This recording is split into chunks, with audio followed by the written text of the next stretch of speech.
I remember in Napster, like everyone's trying to not have their music on there, and I was leaking all my shit onto there. I'm like, this is Really? how, yeah. I'm like, this is how people will find my music.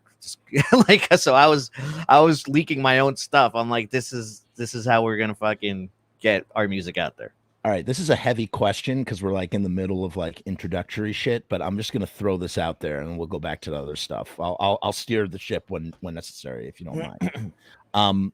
Were Lars and James, were they right, man? Were they fucking right or were they wrong? They were both. I think they were so fucking right, dude. They were both because it's become, you know, the industry needed to change. The labels were raping the artists. Okay. And this kind of forced the hand because the labels kind of lost power.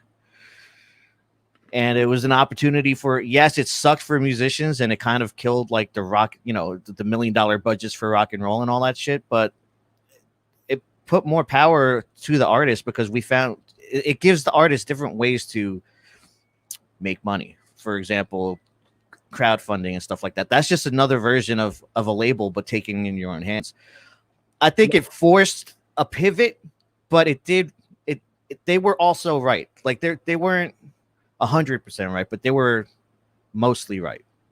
So I think your answer slightly conflates fucking you're talking about the rise of the internet versus Napster. Like the idea of what Napster is doing is essentially like for better or for worse, no matter what. Like this is not there's no morality in what I'm about to say. It's just the reality of the situation. Yeah, what happened? Right. What happened was suddenly music was free.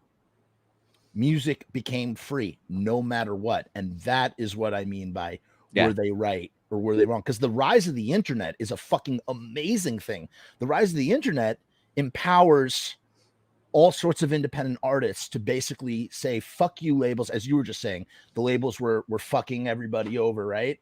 And it's like, fuck you labels, this is your karma.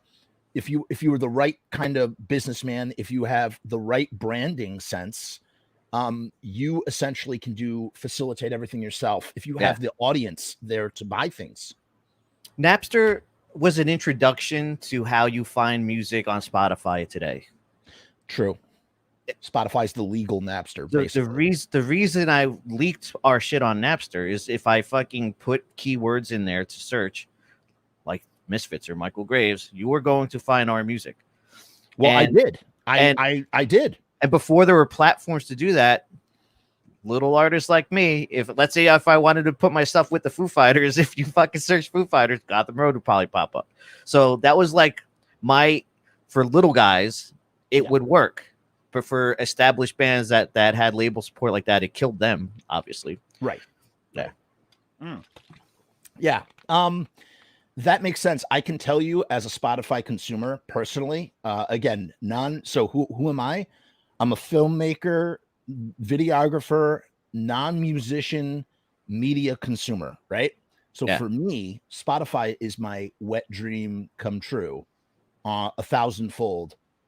Because and listen, I would be fucking lying to you. I'd be lying through my teeth if I said I didn't do my fair share of Napstering, as any youngster or whoever, however old you were when Napster was around, indulged in. But I was more of a Kazaa guy. I had same Kazaa. difference. right. LimeWire, they're all the same. File sharing stuff. Then there's Mega Upload, there's Media Fire, there's all sorts of. I got to tell you, before this stuff happened, I was already a pirate.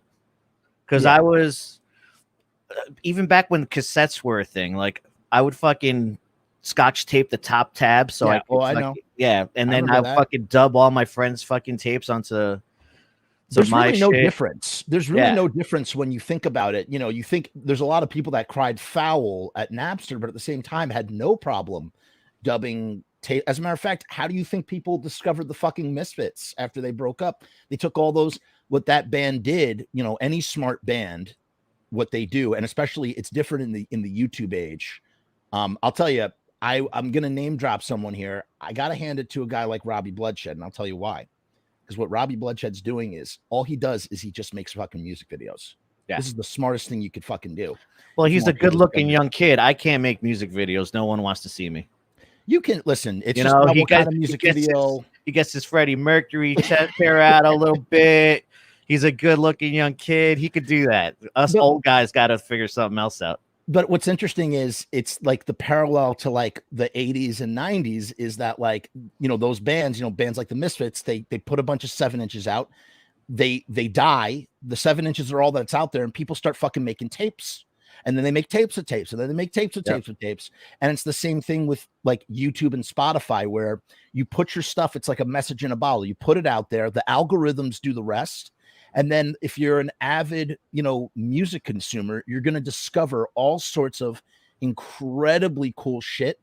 And there's no payola involved, like radio payola from the 60s. Like you don't have to pay someone off just to get the gate open. It's just all fucking there at your fingertips if you know what you're doing. And so if you're a musician today, you should just be fucking, you know, fucking churning that shit out. Like, you know, making content, however, you know, whether it's doing a Patreon or making music videos or... I agree. You should, you know, you should stretch it out and just to maintain relevancy. Yeah. You know, once, you know, twice a month, bi-weekly, and just put something out like that, just to keep your name out there and keep creating content. That's the way to go. But instead of dropping an album once a year and then disappearing for 2, or, you know, like. Yes. I thoroughly agree. And, you know, but that's what's so funny about like, but that's also what's so funny about something like Napster, in the sense of like, you know, people are crying foul of Napster, but it's like just this, it's just the updating of the technology. It's the same thing we've been doing forever and ever. It's really about the people. When I consume music on Spotify, I discover all sorts of bands. The algorithm gods are fucking really nice to me, and they bring me shit that I really fucking love. And then what I do as a music fan is, when I see those bands are coming to town through Spotify, because Spotify has this great feature where it says, oh, so-and-so is going to be in town, I'm fucking at that show. And the first thing I do, because I've listened to all of your music for pennies, you know, whatever the cents are, I go right to that fucking merch booth. I'm buying a T-shirt and I'm buying a fucking record. And that's the way that I support the arts, and that's the way I say sorry for all of the incredible amount of illegal downloading that I used to do back in the day. I just feel like it's my eternal amends to support. And plus I love going to shows and fucking meeting bands and stuff. So I feel like for the right, like, moral music listener, Spotify is the shit, dude. Yeah. I have to make more of amends than just Napster, because before that, I was ripping off BMG and Columbia House by fucking signing up every family member that, even if they were dead, even my, you know, dead people, they'd sign up for Columbia House, and like, they just sent you fucking 10 CDs for fucking free. Okay, here's 10 family members, bro.